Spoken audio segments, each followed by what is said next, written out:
Well, welcome to everyone. We're very pleased to be here and to have you to our presentation. The audiovisual industry has had a number of successes recently. In the film industry, we can talk about Berlin, Cannes, the Oscars, 3 selections in a row for the foreign language nomination. And the success of our television is also spectacular here and abroad.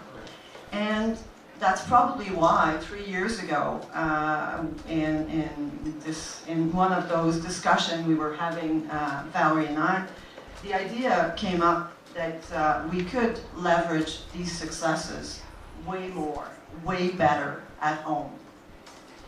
And when we were talking and thinking about how we could leverage those successes better at home, one of the answers quickly came up. It was collaboration, working together to promote and give access to our content wherever, whenever people wanted to see it.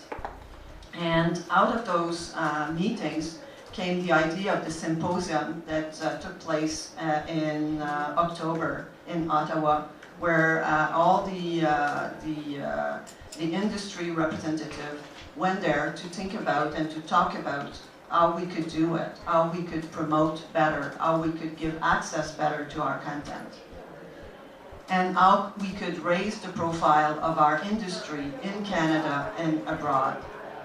Many initiatives were started in the last 2 years for these exactly purposes, promote and access. And I will now let Valerie make her presentation about how all these ideas came together. Thanks, Carolle. We've been having, as Carolle said, a lot of deep conversations in the last couple of years about how to get at this. And it has a magnitude to it that's quite overwhelming. So in the smaller groups that have been working, a few weeks ago we put together a little chart, which is like this. And it tries to show the various different activities and how they're all connected to each other. And I forgot to bring my iPad, so I'm just going to lean forward and remember it here. So the ultimate, obviously, goal is to make sure that all of the information about the great success of Canadian content, how well it sells around the world, exposing the talent, is driven towards public awareness and the awareness of decision makers. Essentially being, if the public's more aware, more engaged, the decision makers have an easier time of assuring the commitment to the financing of it, and everybody's in better shape all round. And there's a celebration of Canadian content. Certainly we've all known and heard that our content stands shoulder to shoulder with that of worldwide content everywhere all the time. So there's 4 levels of activity there. On the far, the working group. So on the far, I guess it's my right, your, wherever you're sitting left. As Carolle mentioned, we had the symposium in Ottawa. And as a result of that, there was a working group that was co-chaired by Michael Hennessy with us here, and Barb Williams, and Michael's going to speak a little bit about where they're at. But that's one group that's taking a look at the whole social media rollout in terms of celebrating the success and getting the dialogue going. Another activity is the library, and we've talked about this many times publicly. It's looking at the vast and deep back catalog that exists of Canadian content that has been aired, identifying the possibility of looking at 1,000 titles, what's involved with clearing the rights on those titles and digitizing that content to be able to have the beginning of a library that can be taken to the market. So we're just in the process of doing that examination. We don't have a lot of news for that for you on that yet. It just got started really a couple of weeks ago. Catherine Tate and Claude Gallup, who are the Claudes in the room, are working with us on that to determine what's involved with all of that and how we can get that content back into the market so it's accessible to those very people who invested in it, the public and the cable and direct to satellite home providers. The third circle of activity that we've engaged with, Telefilm has historically worked with Minister Moore to do very successful screenings on the Hill in Ottawa. And last year, we joined up with them in a partnership with many others, the provincial agencies, corporate citizens, and hosted 2 red carpet events, the opening of the Calgary Film Festival and the Women's Festival in St. John's, Newfoundland. These were highly successful events for those organizations. And while a red carpet activity in our day and age might seem a bit passé to some, it's the perfect opportunity to be able to draw some focused attention to the content. Last year, the film that was screened was Deepa Mehta's Midnight's Children, which was designed for theatrical release, and also had a very large investment from the CMF envelope structure through the CBC. And you know, in the case of Calgary, there are 1,300 people in the Jubilee. The minister was very involved provincially, the mayor of the city, many, many corporate citizens. And again, it's focusing on the success of that content and expanding the awareness and ultimate support amongst those sectors for what all of you do. Same thing happened in St. John's. They had the highest attendance for that film. They had the highest attendance of political members of their legislature and the bureaucrats that support the government, and there was a great dialogue on just the success of content in the country and how everybody, every region of this country is involved in making the content. So those will continue this year. I think, Carolle, we've chosen Calgary and Newfoundland to do them one more time, and then looking at a larger strategy to roll it out to other centres, but we've built a bit of infrastructure in those 2 places, so we'll continue with those this year. And the final idea, I'm going to show you another map on in a second, but all of these activities are connected to each other in the ways you see there, led by various and different people in the sector. I think Telefilm and the CMF see themselves as the catalyst behind them, not necessarily the initiator or the people driving it. And as you know, we also have at the CMF a few years ago, we had a small microsite that wasn't serving us very well, and we redeveloped it into Canada on Screen, which is a place that anybody can go to look at what's been funded by the CMF. There's some small trailers there. There's information on the talent and the backstory of the content, and we're also considering how to expand that out for all forms of media, film, television, and digital media, and what's involved with doing that. So the 2 organizations will certainly drive that to make it a more rounded, accessible site for the public, not just solely a CMF site. So this other idea, which is called On Locations Canada, looks like this. And it came out of some of the dialogue that we had with all of the industry across the country. And the Canadian Tourism Association was involved with us when we did the Focus on Canada at MIPCOM last year. And this is an idea that actually one of the more senior producers in the country and I were brainstorming about, that every day in this country there's content being filmed somewhere, right from Newfoundland out to Vancouver Island. And I watched in Saskatchewan when Corner Gas was being filmed, the really brilliant marketing and public engagement that that production company undertook, which engaged the public in what they were doing. So we thought it would be an interesting idea if we could look at the country. I think the CMPA, it's fair to say, is going to lead this. That's true, Michael, right? No. Yeah, no. Yes. Okay. Absolutely. Yeah. Just wanted to get that commitment publicly stated. If it's a good idea and it puts us in your good graces, we'd be happy to do that. Good graces aside, I mean, gee. So in our view, this is oh, thank God somebody does. I think I'm at the end of my 5th marriage, so as long as I got Michael, I'll be okay. And I think Leslie's fine with that. Yeah. So the idea here is to have the CMPA, who is the National Producers Association, work with the provincial agencies to kind of work with the production community to identify, is this possible, what would it look like? But wouldn't it be interesting if somebody in the country somewhere is saying, oh, we're going to St. John's for a holiday, and you know what? We can go to the set of Republic of Doyle on Tuesday at 2 in the afternoon. Well, let's do that. And so they click on Republic of Doyle, and suddenly they get a whole whack of information about the province, the city, what else there is to do in St. John's. So we're just at the very baby steps of having a discussion with the Canadian Tourism Association and some of the provincial agencies to see what this might look like. And what this, of course, will do is bring the public and, again, decision makers into the mix. You know, how to market this, where to position it, all those things have not been determined, but right now it's just a baby idea that we're looking at. So if we go back to this one, those are the 4 big major activities that we're looking at. Now, some of you will remember last year, I think it was it at Banff for CMPA, we rolled out the Watch Canada concept. And we've moved off that a bit. The environment's changed dramatically in the last 2 years. You know, you've got Quebecor who really launched their own OTT service in terms of the Quebec content market. You've got the English BDUs looking at the TV Everywhere model, and they're back in discussions again about whether they'll do that separately or together, and that's kind of a bit uncertain at the moment. So we still think there's value in looking at that piece of back catalog and trying to get it out into the public, and we'll see what the market interest is as we do the research and investigation around that. So just to be clear, we've moved off the concept of Watch Canada as it originally existed, which we talked about it being a portal or a platform, and as the dialogue continues and the industry continues to change, everything is evolving. And we have a new, is this where we're doing the branding, Pierre? Yes? Yes. Where is he? Yes, okay. So we also have been working together on looking at a new icon or identifier that we can attach to the content. And this brand is not meant to replace anything. It's simply meant as an identifier for anything Canadian. And it looks like this. It's called Ion Canada. There's the French version.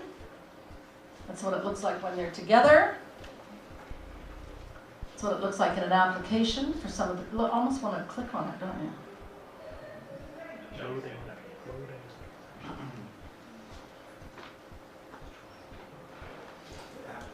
Okay, so that's what it looks like. We don't know how it's going to work yet because we just finished this, when, Friday? Yeah, something like that, Friday. And we thought we'd put it out there for public consumption at this point in time.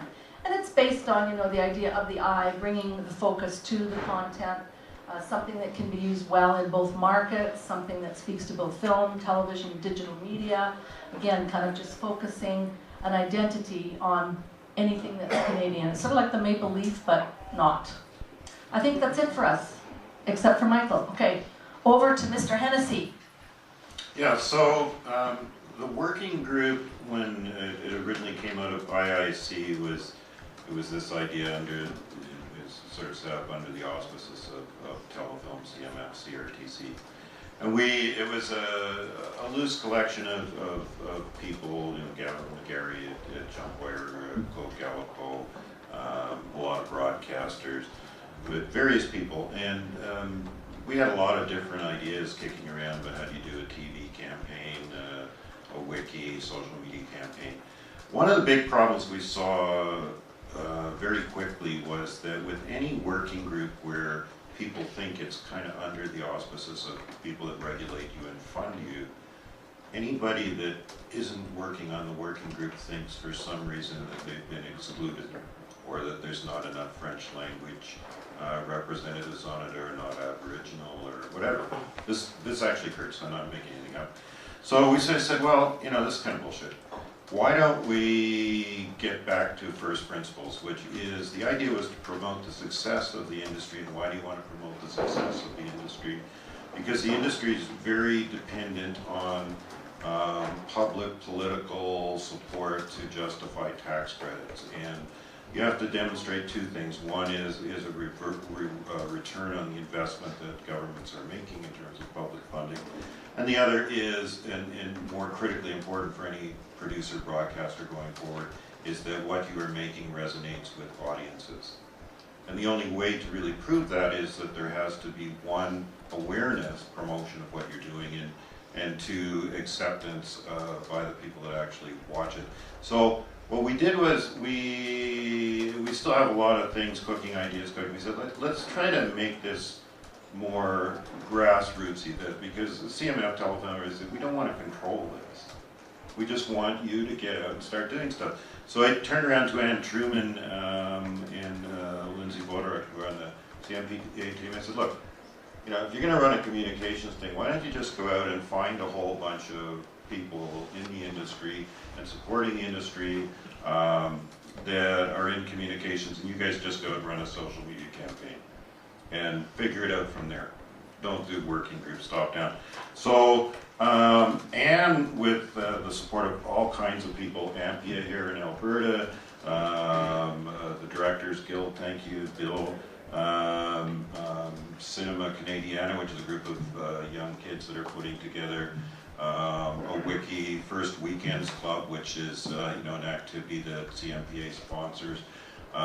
Just right across the board, across the whole country, we went down to the communications people and said, look, just do your thing. Doesn't matter. We're not going to tell you what to do. Just get a group of people together. And I think we've now got at least 30 organizations, groups, 35 that are not. And there's no control. There's no anybody that says, well, I'm representing the industry, or I'm supporting the industry, or I'm promoting the industry. I'd like to be involved in that, and you want to roll up your sleeves, like do it. No problem. So the whole idea was really. And it's become very successful, and so we're really happy there's a brand to latch onto, because one of the things you want is a hashtag that you can signal to everybody else that's out there that's promoting things that what it's about. And the importance in that is ultimately, if you're ever going to a social media campaign can be targeted politically and so that people understand the value of what they're funding.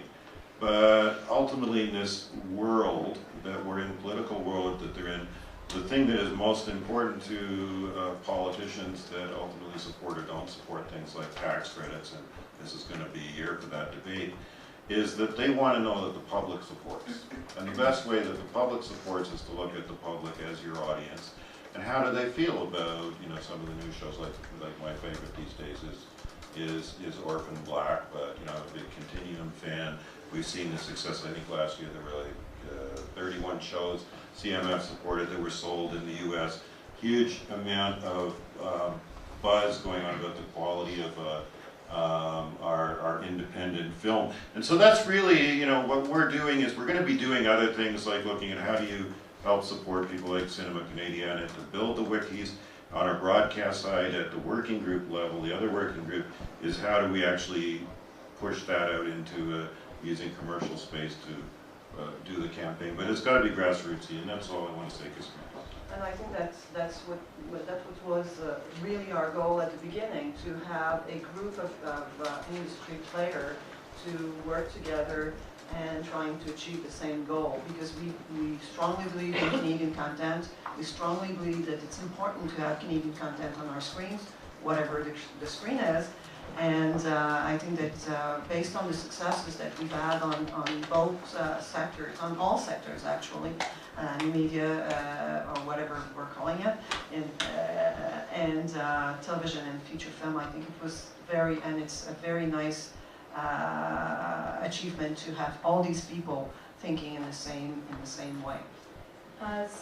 Just to comment on picking up a bit from what Michael just said. Stefan and I just spent a couple of days on the Hill in Ottawa on a regular basis. We take forward information and success stories to all of the MPs from all parties in a select, not all of them, but the ones that affect our sector, finance, industry, culture, obviously, standing committees, etc. And what I noticed, first of all, when I started at CTF, we were lucky if a drama hit 500,000 viewers. We thought we, won the Olympics. What we were able to say to them this time was we had 28 pieces of content supported by the CMF that did 1.5 million every week. 28, is that right, Stefan? 28, I think. French and English market combined. And, most of those are in the French market, but years ago there weren't any in the English market, and so that's a difference. So clearly the content is resonating. Things are changing. The atmosphere on the Hill, I would say, well, of course it was all about the Senate and nothing but the Senate, and everything was focused on the Senate over those couple of days. But generally speaking, in all the MPs that we talked to from all three parties, there was certainly a recognition. The feature film screenings that have been done on the Hill, I think, have contributed to that dramatically over the years. Clearly, they renewed the CMF on a permanent basis. So I think there's a very, I would call it a positive upswing of understanding.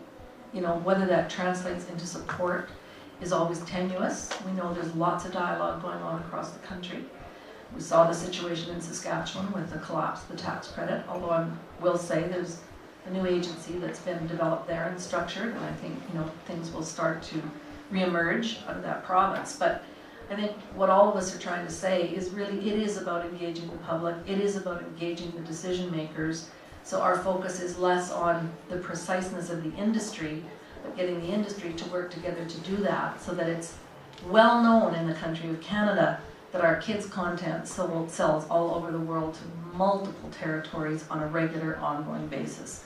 And it's taking that great success story out there to help reinforce so that it doesn't ever go away. Yeah, just some quick data as to why it's important, not just for us as, for instance, as producers, but production activity in this country now is, $6 billion of investment, 132,000 jobs in the sector directly related before you even get out into distribution, all those other things. We've created a huge export market. We're one of the largest exporters now. So that all turns in, if the government's looking at that, all of a sudden you're saying, we're part of a creative economy, we're part of an innovation engine, we are creating high value, high quality jobs for Canadians, but we're also carrying the Canadian brand across the world. Orphan Black's a great example, right? Like that is the #2 show on the Sci-Fi Channel. Monday night earlier this year on the Sci-Fi Channel in the US, the whole primetime schedule was Canadian. You see the same thing on Home and Garden Television. Motive just hit 6 million subscribers its first night on ABC. So it's holding its spot on ABC in the US. We're starting to hit on the big time, and so when I'm out there and I'm talking less about culture, because I believe that we've elevated ourselves to a level where we believe in our own intellectual property, the stories we tell. We don't have to defend that, but we do have to defend the jobs, because the jobs, the investment, the export opportunities, the ownership of IP are not only about us today, but they're also about a future for our kids. It's the same. We could bring the same data for feature film. I think that with the help of the success index that we've built to measure the successes of our films, of our film industry, we were able to show that from 2010 to 2011, the international sales of our feature films went from 21 million to 51 million. And I think that there's a myth out there that yes, the French films are successful, but I was the head of administration at Telefilm for a number of years, and in such I was responsible for the return on investment that we had. And I know for a fact that a lot of the return of investment that we were getting were coming from English films that were sold internationally, that got audiences, not just in Canada, but internationally. And that needs to be known. That needs to be, we need to brag about that. And I think that that's what this working together initiative is all about. Making our successes known. We have a tendency to speak a little bit more about our failure, and I think that we need to change that. We need to do what the Americans are doing. They do 800 films a year, and I bet you cannot name more than 30. So certainly there's a few out there that are not as successful, and I think that we need to come up and start talking about our successes. One of our greatest advocates, and we could all take a note from this in the last at least year and a half, 2 years, has been Minister Moore. And every time he gets up to speak publicly, he refers to the job creation, the impact of this sector on the country, the fact that it's ahead of, I believe it's insurance and forestry and what it contributes back to Canada. Now when you have the Minister of Canadian Heritage speaking positively in that way about the sector, it's a great gift to us. And we all need to take that message and take it further. It also means there'll be a cabinet shuffle this summer. Well, that's fine. It doesn't matter. It doesn't matter. You know what? That's good. Because we already know he's an advocate, so now we can get working with somebody else. Can I talk? We got about 4 minutes. Can I just say something about your brand? I saw the sign.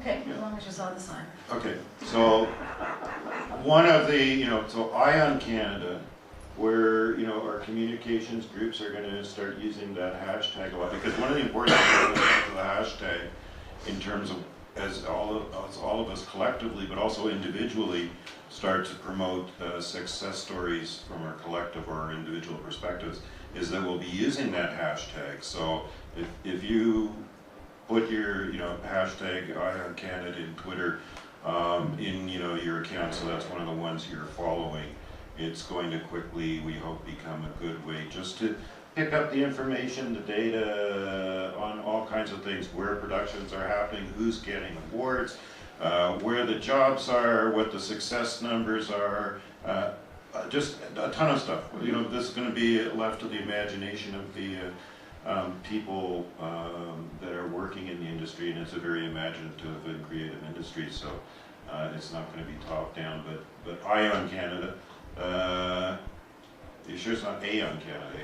Yeah, you could. There's an E after the... You could do a little exclamation mark, A. Okay. So I Eye on Canada hashtag. I was just wondering, since we got the 5 minutes sign a few minutes ago, actually, is there normally a place for questions? Yeah. Let's do that. Peter. I have a kind of comment or a question on the on-site program, which I think is amazing and is terrific, because we're just we've just completed a study, which is not news in itself because we do that all the time, but on economic, the broad economic impact of the industry. So tourism was very much part of that, and we found in talking to tourism commissions across the country that they were not really that aware of or using Canadian film, television locations, and so this, it's really something ready to be. Yeah, I think that could be true at the provincial level, but what we found was the Canadian Tourism Commission was a very important sponsor at MIF for the Focus on Canada event, and actually has offices all over the world that engage very deeply in film, television, digital media content, and obviously their objective is to bring that production to Canada. They work almost like a locations commission and expose the vast territories and wonderful, locations ability that the country has. They're partnering with us at Cannes in Berlin, and they have their screen, so they're really, and we will look into doing more with them, and more. It was just a start, but I'm saying it's a good idea. You're saying. Yeah, it's a great idea because it's untapped. Yeah. And it should be made well known. I love it. Yeah, I think it's we have similar objectives, a little different but similar in terms of combining those sources. Any other questions from anybody, or comments, or thoughts? Floor is open. I know there's lots of controversial people in this room, so come on, cough up. Joanne. Well, I have two questions, but I'll answer. Who do we talk to about ideas that we might have for apps, things like that can be used to link into some of these ideas? Well, I think you can contact any of the three of us for sure, depending on what actual part it is. Our communications people at Telefilm and the CMF and the CMP are all working collaboratively together on this initiative. So Anne is here, Pierre is here, Evelyn is here. Evelyn Morceau is the new marketing director at Telefilm. So that'd be a good place to start. You can certainly, phone's always on. You got a second question? Well, it has to do with more of the way that the CMF is calculating its envelope. So I'm quite distressed to see the decrease for APTN, which is a network that I no longer work for, but does so much commissioning of Canadian content, tries so hard, and yet I think largely because its numbers aren't calculated, they're just not added up. It saw a huge cut in its... Yeah, probably not a good question for this forum, but I'll just say that's not the reason their envelope went down. The reasons are very clear to us, to fans here, so why don't you take that offline with him? Sure. 0 minutes. 0 minutes left. Joe? How do you think Starlight, if it gets approved by the CRTC, would fit into this Eye on Canada? Well, if it gets approved and gets launched, I mean, it's obvious a platform where feature film can be available to Canadians all the time. We haven't had any conversations with Starlight in a concrete way about that, because obviously the process is ongoing, but it's another avenue to get the content out to the public. Take the example of the kids that are working on Cinema Canadiana.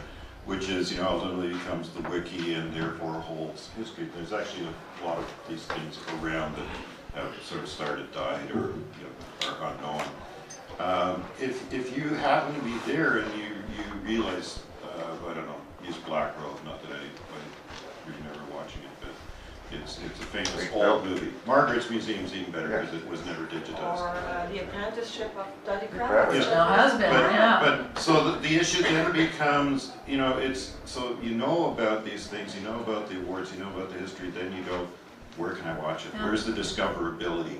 And Starlight, I think that one of the things that will be very important about Starlight is it provides you on the film side with a much greater opportunity for discoverability that film has right now in terms of the exhibition space. I met a guy on the plane, and I won't go into who he was, but fascinating. Actually started the technology for the ability to us to send email from our cell phone. So this is a guy who's been around a long time. And he said there was a CBC program on Xavier Dolan last year on his work, his success, his career. And he said he got so excited that he immediately went to try to find where can he watch these films. Nowhere.